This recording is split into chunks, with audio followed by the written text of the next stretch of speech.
Okay, welcome everybody. Thank you so much for being here at the Northcoast Environmental Center's local environmental activism workshop.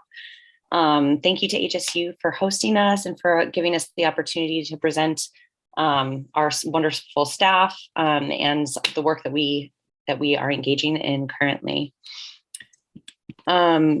I'm going to run through some of the housekeeping and things like that, but I first would like to begin by acknowledging that I am on the land of the Wiyot peoples, which includes the Wiyot tribe, Bear River Rancheria, and Blue Lake Rancheria.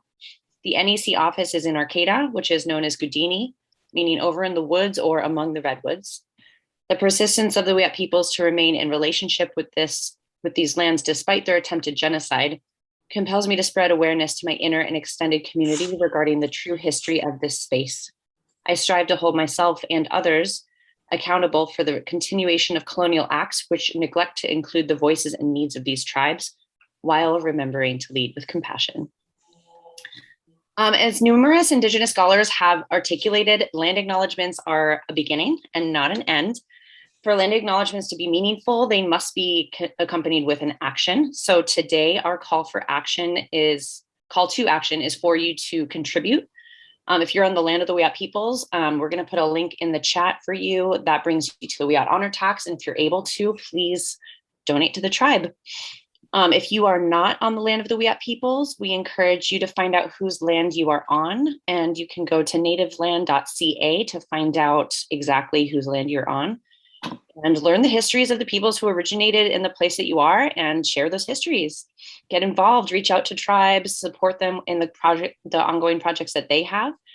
They always could use advocacy and activism regarding, the projects that they have. So advocate for them. So a little bit of housekeeping. We're going to be using the Zoom chat for this presentation. So if you have questions, we're gonna do like some Q&A at the end, but if you have questions for staff while we're presenting, feel free to put the questions into the chat, and we will be kind of monitoring that throughout the presentation to and get to the questions towards the end. And feel free to raise your hand too if you'd like to do that. That's totally fine. But yeah, please share information, communicate with each other. Any additional resources that you have, go ahead and put them in the chat. We'll totally, we appreciate any additional information that we don't already have. So we are going to start with a bit of an icebreaker game, and it's going to be kind of like an introduction, way to get to know one another, learn a bit about each other, things like that.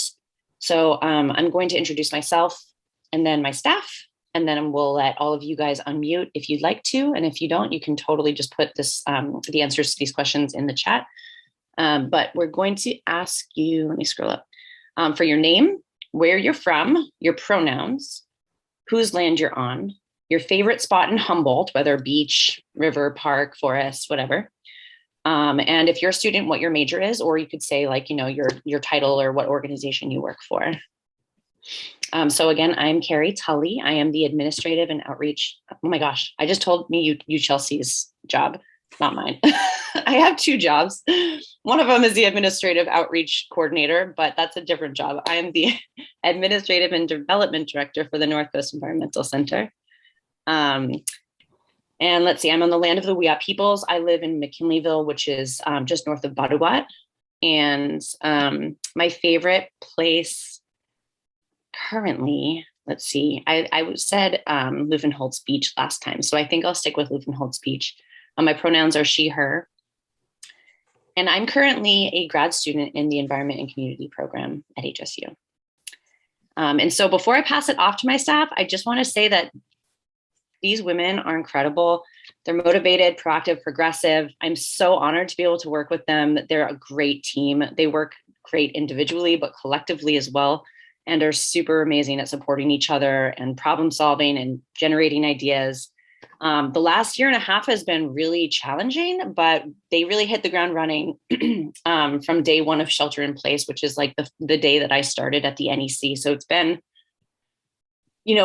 less rocky than you would imagine because I have the support of these incredible people. So we have been working mostly from home due to COVID, which has really streamlined our process. We're now working smarter and more efficiently than ever before. And we've been really thinking outside the box, getting more creative and intuitive. We've been rethinking and restructuring some of our ongoing programs, but then creating new programs that can be done from home or while social distancing.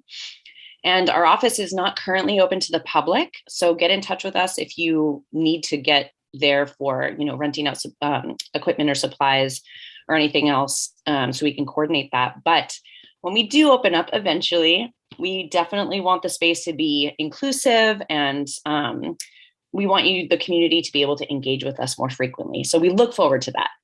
But without further ado, I will pass off introductions to Caroline. Hi, I'm Caroline Griffith. I am the co-director of the NEC and the Eco News editor. I use she or they pronouns. I am trying to remember all of the questions. Oh, I currently live in Eureka, Jaro Gigi.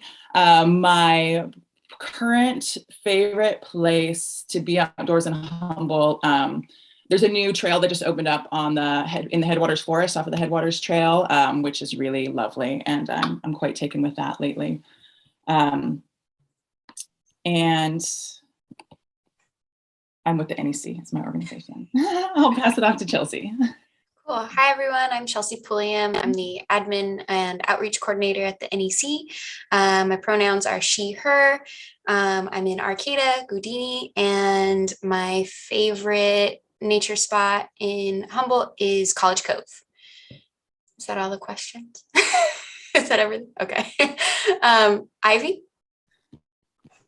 Hi, I'm Ivy. I am the Coastal Programs Coordinator at the NEC. My pronouns are she, her, and I'm from Santa Cruz originally, which is the land of the Yupi tribe, and I'm currently living in Arcata.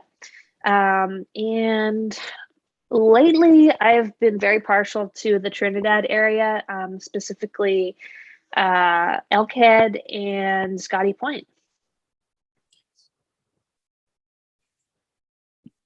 And Ivy, if you want to pass it off to somebody else so that they can unmute and yeah. Go ahead and throw your answers in the chat, or you can just unmute yourself and share. I'd love to hear where you all are from and what you enjoy doing up here.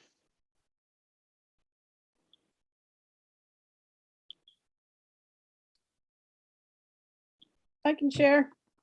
Unmute. Hi, everybody. I'm Stacy. Hi. So great to see you all today. I am from HSU's Center for Community-Based Learning. I'm going to do a little bit out of order here. So I'm here not only to hear about environmental activism efforts for myself, but also for HSU students, as we work closely with Northcoast Environmental Center, one of our great partners, hosting students from internships and service learning classes, etc. So really happy to be here on that front. My pronouns are her, she, her. I live in McKinleyville, Dalhousie, I believe I'm not sure how it's pronounced, but I believe that's the name for McKinleyville, just like Carrie in McKinleyville. And my favorite nature spot is probably Bull Creek Flats. Just love it down there, the big, big trees.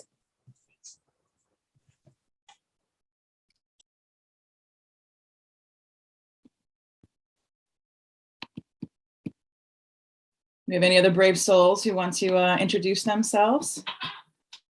And you can also just feel free to do it in the chat if that makes you more comfortable. I could introduce myself. Hi, folks. My name is Victoria Bruner. I think also like Carrie, I'm also on Be Out Land, Arcata. And let's see, pronouns are she, her, they, them.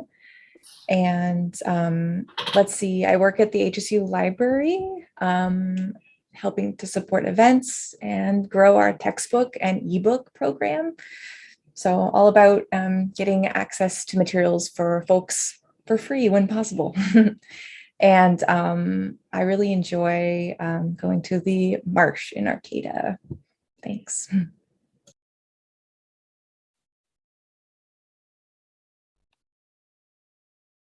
thank you for the work you're doing to get us free stuff. We appreciate it. It helps. yeah, a big part of activism is knowledge. And so being able to access it for free makes it that much better. Thanks for typing in the chat, Mark. Glad you're here. Mark is a very important part of NEC history and present. We do some good work with Mark. Absolutely. Hi, Katie. It's good to see you. Yes. Okay, well, I think that we can jump to the next slide and I will keep going.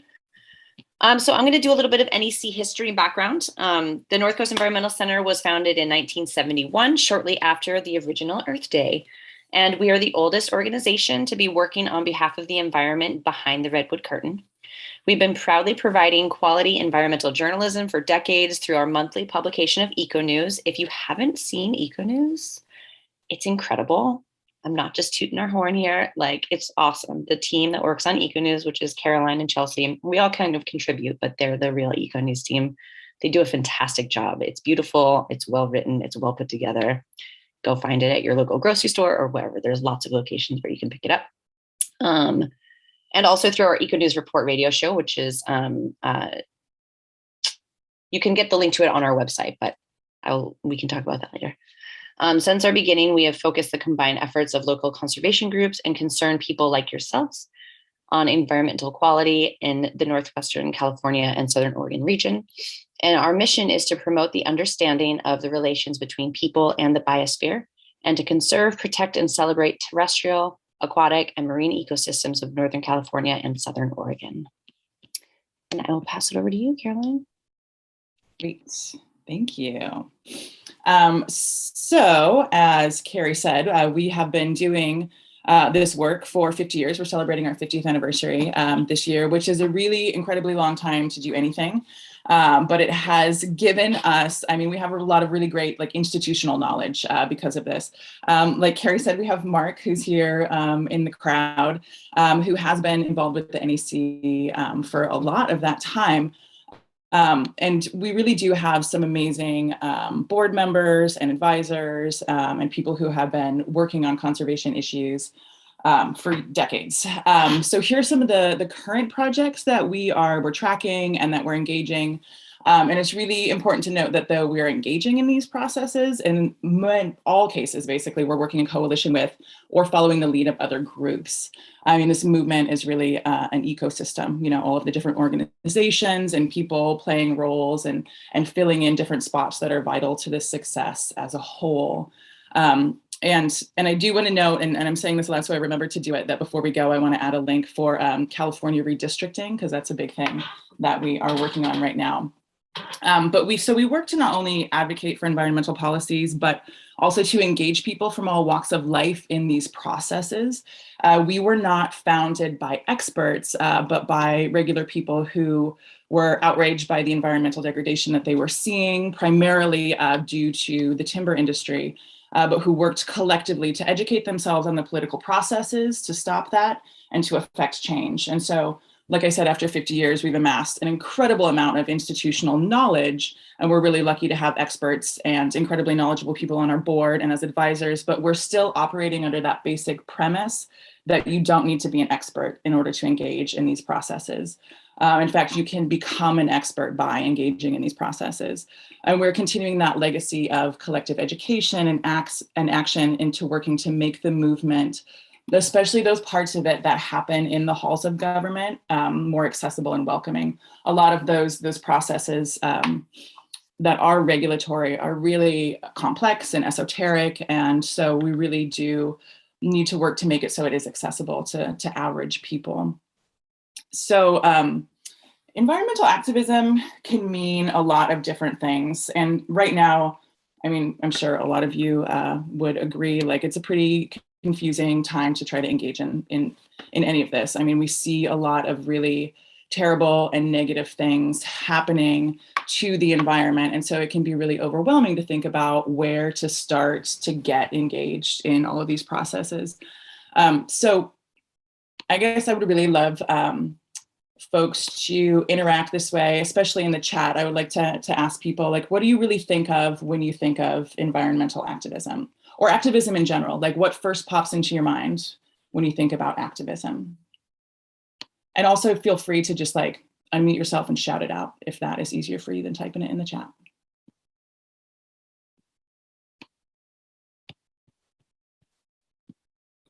And I can say, while we're thinking about this, teamwork, yes, Carrie, yes, teamwork is activism. Grassroots organizing, absolutely. A lot of folks, and I've been engaging in activism in various fronts for the whole 21st century. And a lot of the people that I work with, we get really frustrated with the idea that like a lot of folks think about activism as just like going to protests and going to demonstrations, which is definitely a tactic that is helpful in moving things forward, but it really is, it kind of gives people the impression that they've achieved something, that they did the thing, like the goal was to go to the protest, and when really it's so much deeper than that. Yeah, so many levels to be active, Stacy. And really like that is what we are working to do. And this is a really big goal, and kind of, if you read our mission, you might've been like, oh, that is incredibly broad. And also what we are trying to do is incredibly broad because there's so many different ways to engage in activism and in this movement. I'm going to put a link in the chat for, this is a tool that we keep going back to as staff, and we really, really like this. It is a list this is the Swarthmore Nonviolent Database. But there's a list of 181 methods of nonviolent action, which is really inspiring to read through and think about all the various ways that one can be engaging in activism. And Chelsea and Ivy are going to talk a little bit later about some specific kind of like non-traditional activism that we are engaging with at the NEC. It's really anything from doing direct action. And like I said, like protests, there are multiple tree sits that are happening locally. There are lots of demonstrations around water issues that are happening, but also like engaging in boycotts or abstaining from certain activities or products, like driving or eating almonds, because almonds are one of those products that is greatly benefiting from the diversion of our water from the Klamath River. You can also be engaging in government processes like commenting on timber sales or on federal lands, or being engaged in permitting processes of major projects like the fish factory, the Nordic fish farm that's happening, or offshore wind. So really, like, we are working to engage people in all those levels. And I guess you can show the next slide, Chelsea. One of the ways that we are doing that, and a kind of a call to action that we have, we're doing a bi-weekly, very casual meetup, bringing people together to talk about the different ways that we can be involved. And we do, at these, we do have specific actions you can do in that moment, but the goal is really to start having a deeper conversation with people about how we can engage in this in everyday ways, so that we're not really looking to others to direct us, but we're more of a self-directed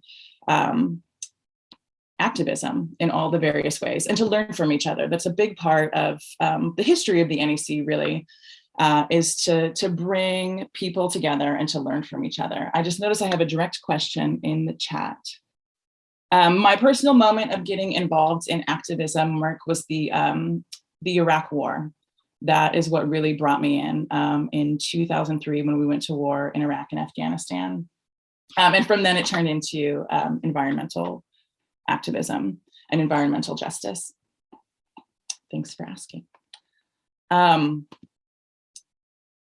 So a few different people had said that they were really coming here because they want to figure out ways to direct students into how to get active with these things. And I would say that a great way is to direct them to activate NEC, but just in general, the NEC, like, we are a huge resource if people are looking to get involved, or just, there's an issue that they're just like, I'm mad about blah, blah, blah, but I don't know where to start.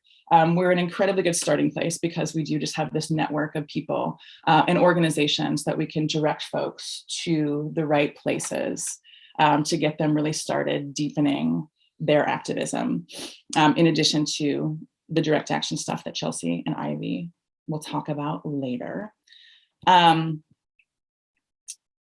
I guess I have a direct, and so I am going to like throw down a challenge at the end of this to all of you folks.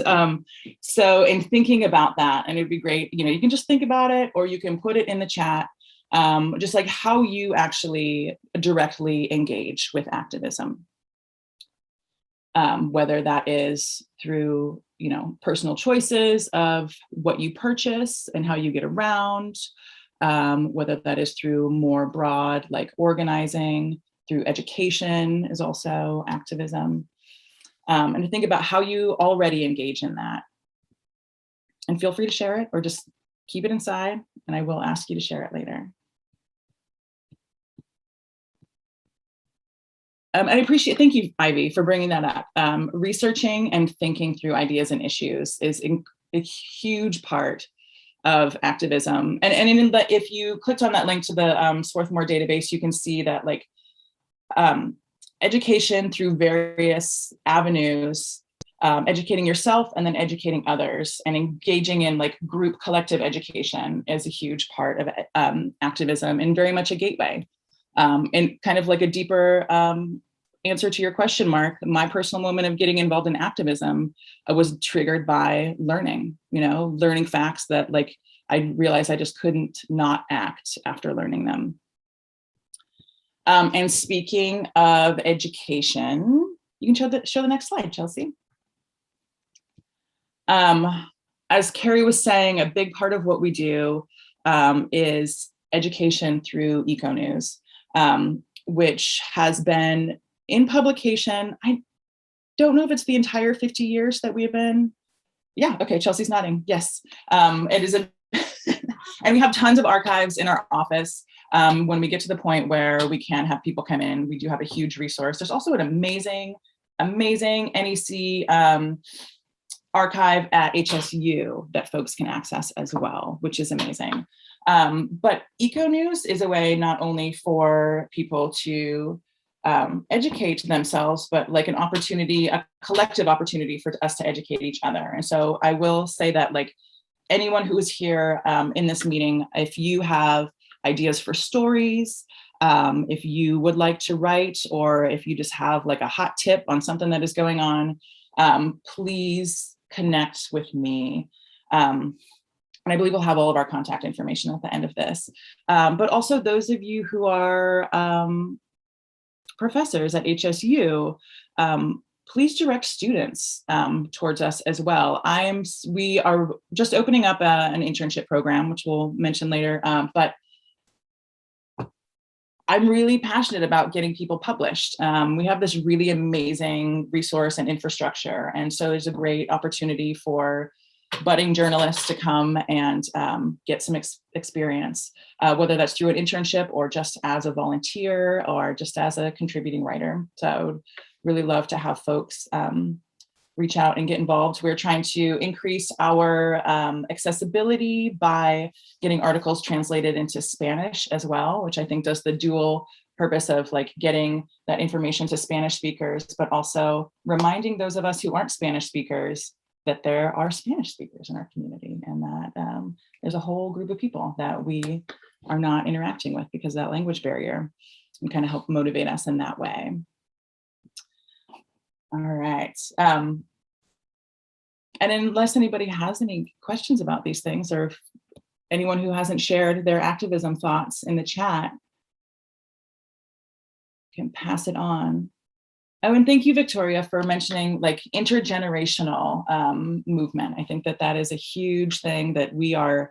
It's also one thing that we're super lucky to be able to do here at the NEC, just because we've been around for a while, but to make sure that we are bringing together elders and the youth to move forward. Amazing. But at that, I can pass it on to Ivy to talk about specific other projects that the NEC is working on. Thanks, Caroline. Yeah, so I'm Ivy, as I said earlier, and I'm the Coastal Programs Coordinator. And I started in that position in February after having served as the Coastal Programs intern for about 1.5 years. So that is an internship that is open, and Chelsea's going to talk about that in a little bit. So stay tuned. Coastal programs encompasses basically a lot of our long-running volunteer programs and events. Specifically, they focus a lot on trash cleanups. So if you've heard of Coastal Cleanup Day, that's a worldwide global event, and it's the largest volunteer event in the world, I believe. And that started here at the NEC. And over the last few years with these programs, we have been pivoting towards data collection and citizen science as a big part of what we offer. And this is because essentially, like when you do a cleanup, you have a big pile of trash, and all of that trash is information. So we're able to sort of determine where trash is coming from, where it's ending up in the county, what times of year different trash shows up. So there's a lot of information to be gathered there, and this sort of new focus on data collection with our cleanup efforts has been really impactful. And it kind of allows us to focus more on litter prevention and not just cleaning up. So the metaphor that I really like, which I feel like fits perfectly for this, is if your tub is overflowing, you don't grab a mop, you turn off the tap first. And if you just try and mop up an overfilling bathtub, like as the tap is still running, you're just going to be mopping forever. So that's kind of the mindset that we have of like, we need to stop this plastic flood at the source before we start cleaning up after it. So our volunteers and staff use an app called the NOAA Marine Debris Tracker app, which is part of the NOAA Marine Debris database, which is a countrywide database of beach cleanups and trash, also found on streets as well, because everything that's littered on the street eventually goes to the ocean. So yeah, we're no longer focusing just on removing trash, but also understanding the broader waste issues in our community. And the data that our volunteers have collected has helped us advocate for waste reduction solutions, such as our reduced single-use pledge and butt-in cigarette litter prevention program, which we'll get to in just a minute. Just to give a little rundown of the programs we offer, our year-round programs include Trash Trackers, which is our sort of entry-level cleanup program, and it's super easy to get involved, and it's very flexible. So basically, we just ask that you download the Marine Debris Tracker app, and the next time you're walking your dog, going to the beach, pick up a couple pieces of trash and just type in on the app what you found. And that will contribute to our data set. And really, you can do it anywhere, anytime, and it's pretty easy. And if you want to take it to the next level, we have Adopt a Block and Adopt a Beach, which are two of our oldest programs for sure. I think that we've had those basically since we were founded, or the early 80s at least. And this is if you want to kind of get a better picture of how trash is changing in one location over time. So you would commit to cleaning up the same beach or street or whatever for once a week, once a month, on a regular basis.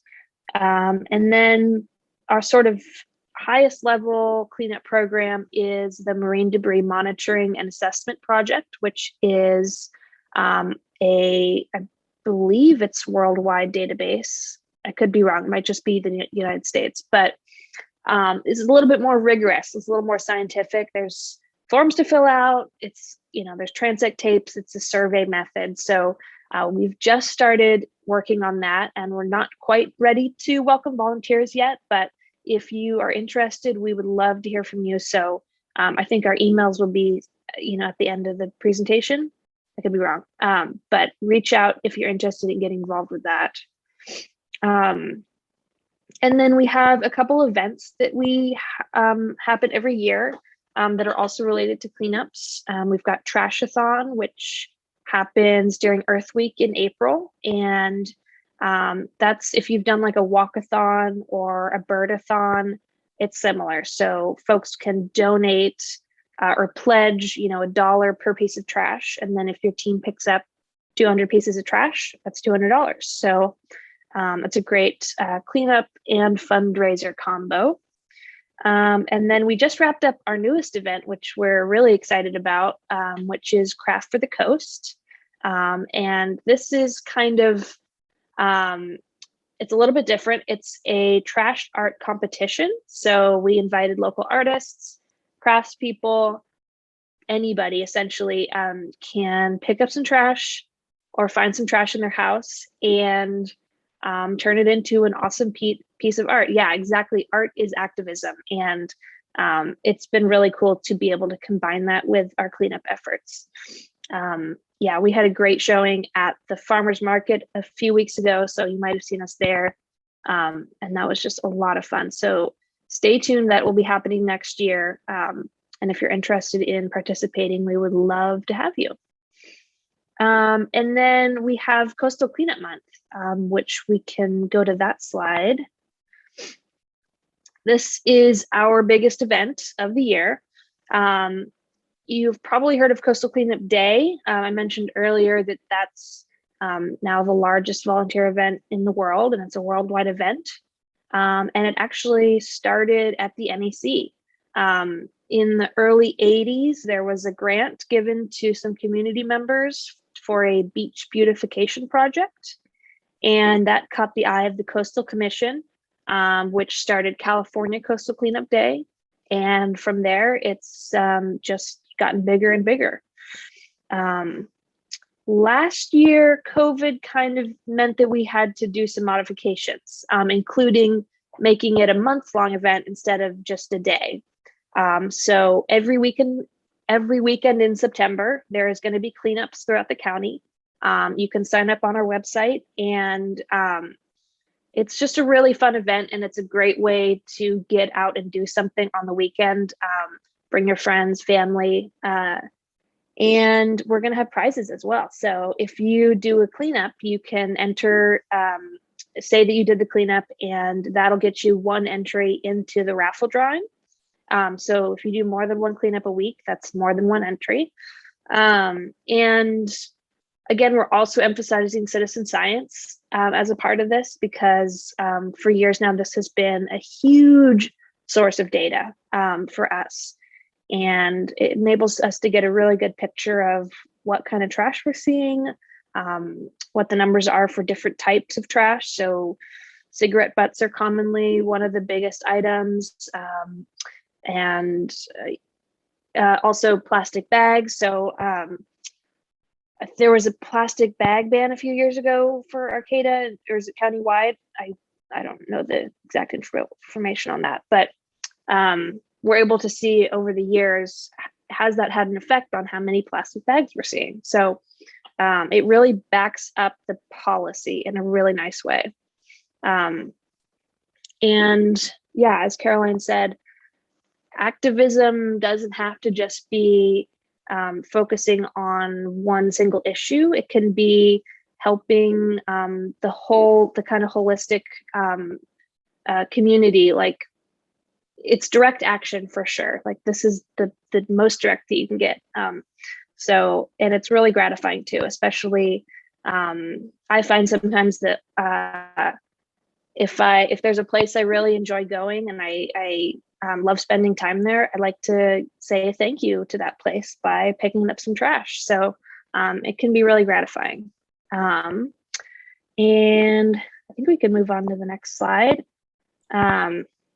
Before we move on, do we want to ask the question of what's the most common right. litter that people find when they're out and about? You can throw it in the chat or speak up. Yeah, what do you see most frequently when you go on a walk, go to the beach, what kind of stuff? I think for me, it's probably cigarette butts. Yeah. Yeah. I don't know if you've seen Ivy, but Victoria did put a question in the chat. Yeah, so the data does kind of tell a story, and we have just started to work with an amazing guy who is helping us do some data visualization, which we have up on our various parts of our website, to kind of show what. So, for example, we did we have like a map of where cigarette butt litter is found in the county. And that kind of tells you what parts of downtown Arcata are we seeing it at, like outside of bars and stuff like that is really frequent. Dog poop and masks. Oh my God, the dog poop, it's a real problem. Fishing ropes and nets. Yeah, that's a big thing too. And we also created a marine debris identification guide, which maybe we can link. That is basically like a 3 or 4 page guide to a bunch of the different like weird specific fisheries related waste items that we see on the beaches. So different types of nets, different types of rope, all kinds of that stuff. So and I was going to give a little bit of context because Stacy, I know Stacy works with Humboldt Trails.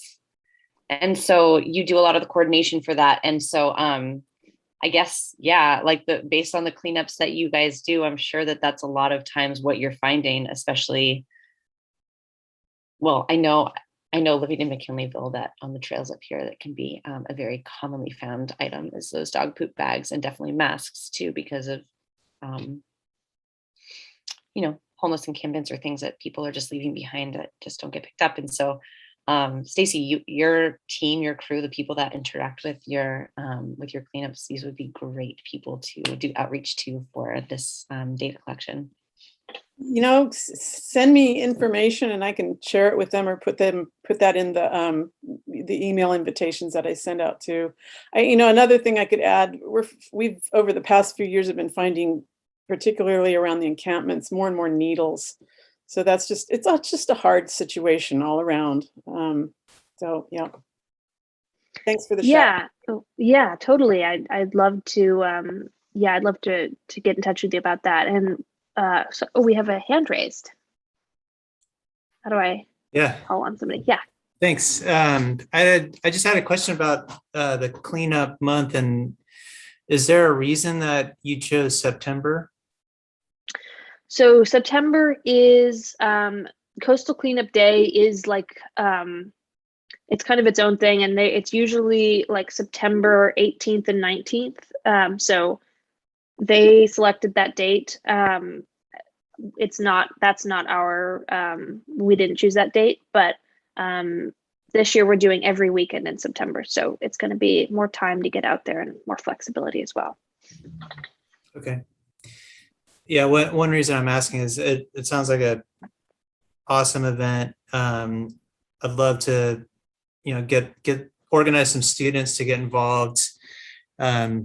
September is just so close to the start of the semester that there's less time to get something organized. But I think we'll do our best. But I was just curious, like, is that the case every year? Is it always in September, or do you shift it from time to time?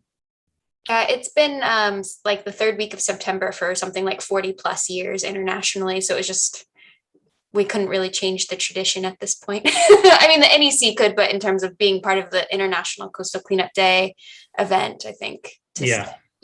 Gotcha. And I would say there's all of the information that you need to sign up and to like join different cleanups or to create your own or to have students create their own. And if you just link that information from the website into like the emails that you're sending out to get students geared up for the semester, then they'll have like a couple of weeks maybe to take a look at the information. And, it is a month-long event. So even if they can't do it every single weekend, every bit helps. So closer to the end of the month is just as good as the beginning of the month.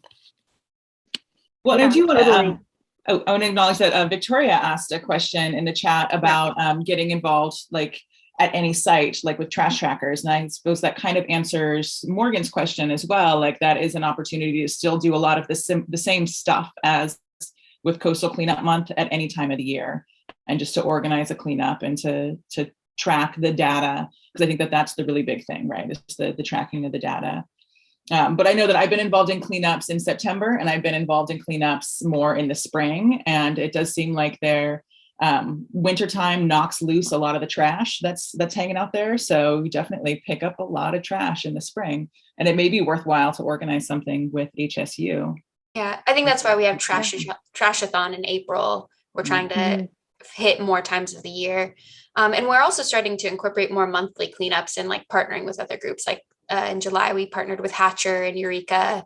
And I think we have another one coming up this month. So we're trying to like, we're really trying to transition away from like, oh, you only need to clean once a year to like, you should be cleaning every day. But we're still, you know, riding the momentum of this large event. Yeah, totally. And yeah, if you want to get involved at other times of the year, Trash Trackers is going to be your best bet, I think, because that's just really easy to get involved with. Stacey, you raised your hand? Yeah, I still haven't figured out how to do the Zoom raise a hand. Thank you. On what Caroline just said regarding HSU students getting involved, I just wanted to share super quick history. HSU, we used to have the Day of Caring, which had the coastal cleanup as a site where we would bus students out to get involved with that. And it had to end for a bunch of, in my mind, really sad reasons, but it ended. I think there might be new opportunities coming up, possibly with the Youth Educational Services, YES, their VOP, Volunteer Opportunities Program. So again, be in touch with me or Malia Smith. You probably have a pretty good relationship. If you don't know her, I can connect you to for possible ideas. And you know, this September, I'm so time warped. It's coming up like crazy, right? Classes are going to be starting, people prepping, but let's just keep it in mind for future coastal cleanups too. Thank you all. Definitely. Yeah, thank you for that. Yeah, and so moving along to some of the litter prevention programs that we're working on. One of them is the Reduce Single-Use Pledge. Every year, food-related packaging, takeout containers, utensils, straws, stuff like that, that's pretty high up on the list of the stuff that we're finding the most commonly. And this is sort of a way of getting restaurants to voluntarily say, we're not going to give out any single-use products unless customers ask. And so Arcata actually just, the new ban on single-use plastic items in restaurants just went into effect this month, or this last month in Arcata. But we are still working on Eureka and around other parts of the county. So if you know of any restaurants that are handing out a lot of plastic products, styrofoam, stuff like that, let them know that this exists, and they get some free signage, and they get to look awesome in their community. And then we also have another program that Chelsea's going to talk about. Cool. Yeah, so this is our butt-in cigarette litter prevention program. So we were kind of throwing out what are some of the more common things that you might find. Cigarette butts are the most littered item, not just in Humboldt County, but worldwide.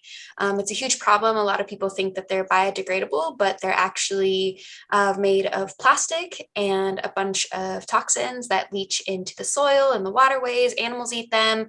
Young children can eat them. Like, they're a huge problem, and they sort of just like blend, you know, you throw them in the gutter and they tend to just blend in or get hidden by leaves or whatever. So we're really trying to address this with this program. So we're partnering with local businesses to increase access to cigarette receptacles, to encourage responsible waste disposal of cigarettes by the community. So there are studies that show, like, if there is somewhere to responsibly throw away your cigarettes, people do use that.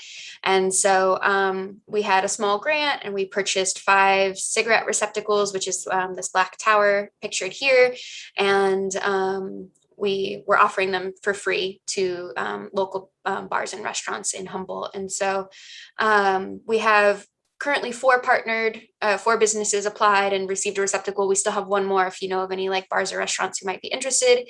And this is sort of our pilot program. And ideally we'll get some data collection showing that, you know, X amount of cigarettes were kept off of the streets. And then we'll be able to apply for more funding down the road and get more receptacles to partner with more businesses and restaurants around the community. So yeah, this number is a little outdated, the 70,000, but probably in the last 5 years, we've picked up NEC staff and volunteers have picked up maybe close to 100,000 cigarette butts. And that's just like with casual cleanups. So as Ivy said, like we can try to mop up the spill, but we really want to stop it from getting in the community in the first place. So yeah, that's butt in.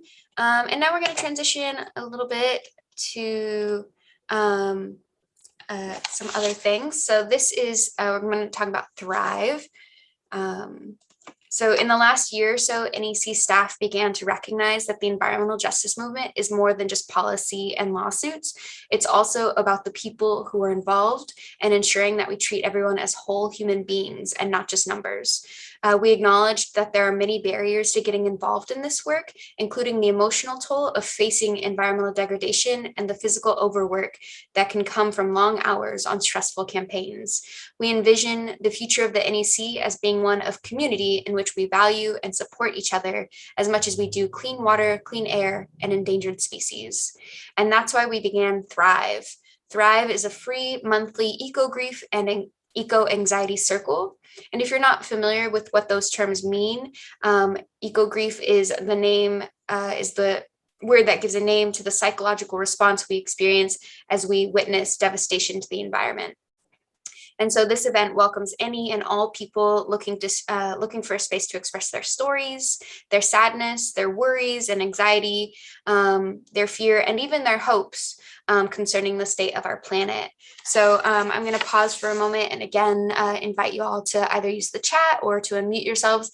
And what's something that you experience eco-grief or eco-anxiety about? Like what's something that stirs that up for you that you might just often like sort of compartmentalize and carry around with you day to day, but maybe you can give voice to it right now if you'd like. Let's see in the chat. Wildfires, Caroline.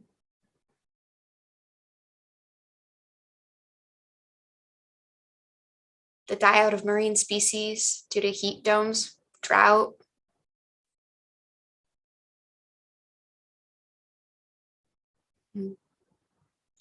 Plastic production, heat.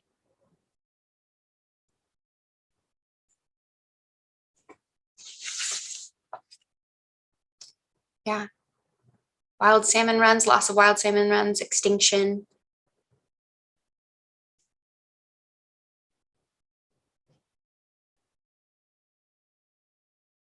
Yeah. Thank you all for sharing that. I know it can be really heavy and overwhelming, but I do want to read this quote to you by Ellen Kelsey, who wrote "Hope Matters, Why Changing the Way We Think is Critical to Solving the Environmental Crisis." And she says that having other people validate and echo the legitimate sadness and mourning we feel helps to build emotional solidarity.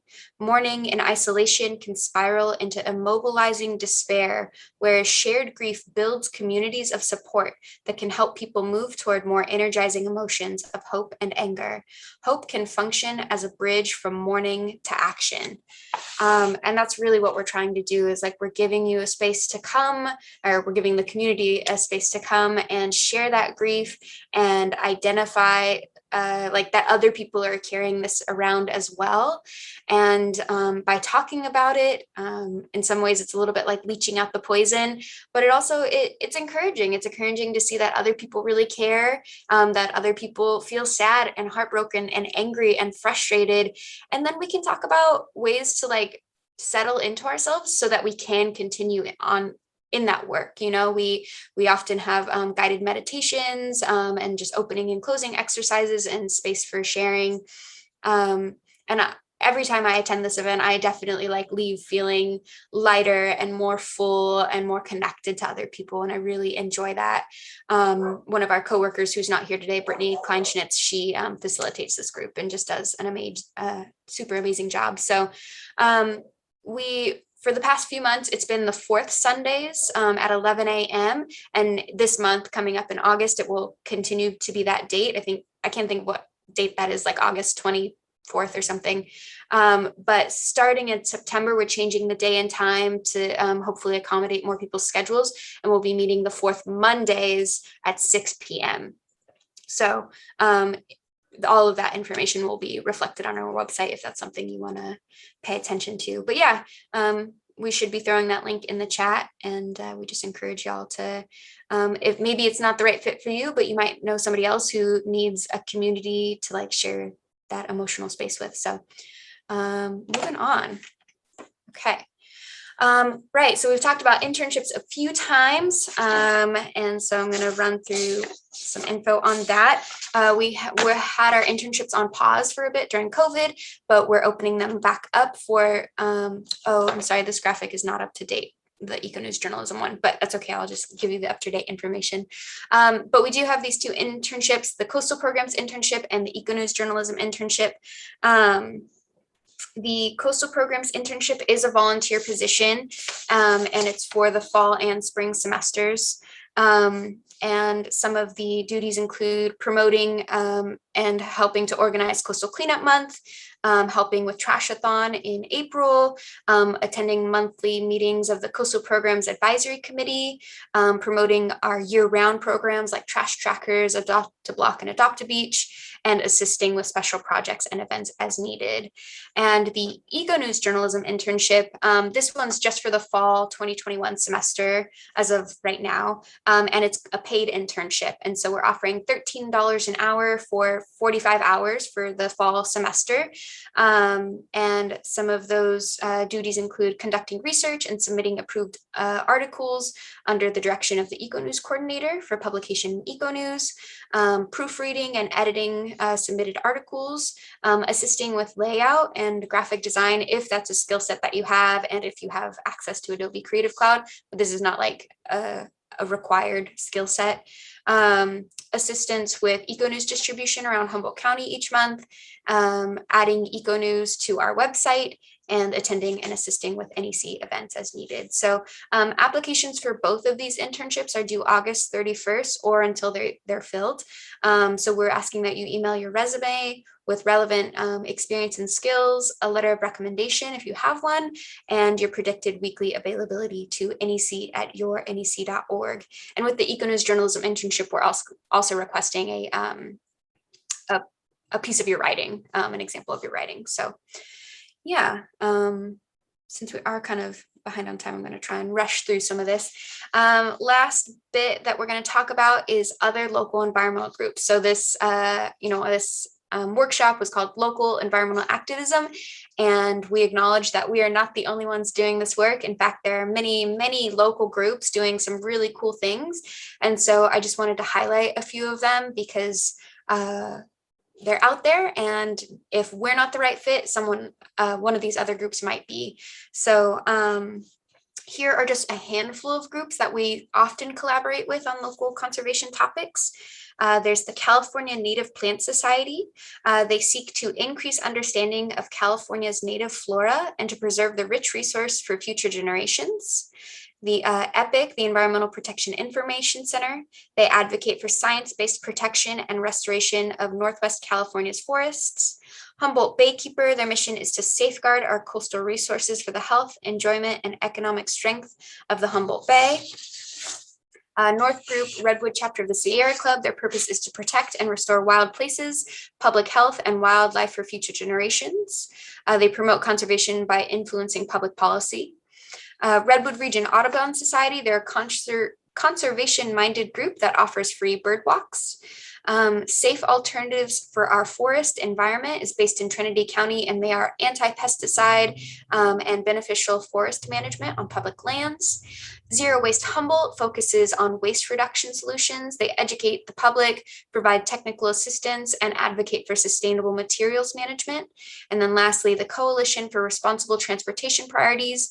They believe in funding transportation, which enhances the livability of the North Coast by protecting our unique local environment, economy, communities, and addressing the global climate crisis.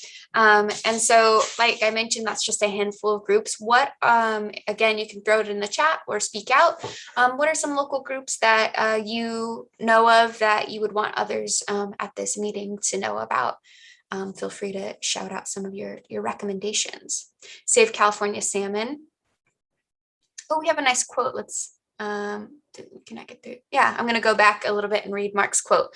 You cannot get through a single day without having an impact on the world around you. What you do makes a difference, and you have to decide what kind of difference you want to make. Jane Goodall. Thanks for sharing that, Mark. Okay, let's go back down to this. Save California salmon. Ciencia para todos. We Out Tribe. Yeah.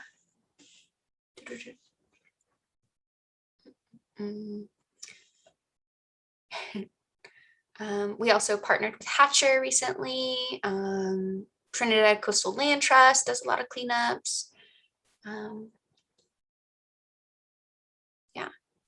Cooperation Humboldt, North Coast Regional Land Trust, Wildlands Conservancy. We have a lot of super cool groups here. Cool. Since we only have a few more minutes, I'm going to go ahead and just take it to our last slide. We were supposed to have a bit of a Q&A. We don't quite have time, but I mean, we could take a few minutes if anyone wants to throw out some questions. Yeah, I'd say that's fine. As long as our presentation is over. If people want to stick around for questions, I'm totally comfortable with that. Cool. Yeah, I guess we'll just say thank you for coming for sure. And if you want to get involved, here's our URL and our email. I guess in the chat, we could throw out our individual emails if people are like want to specifically reach out about the things we talked about.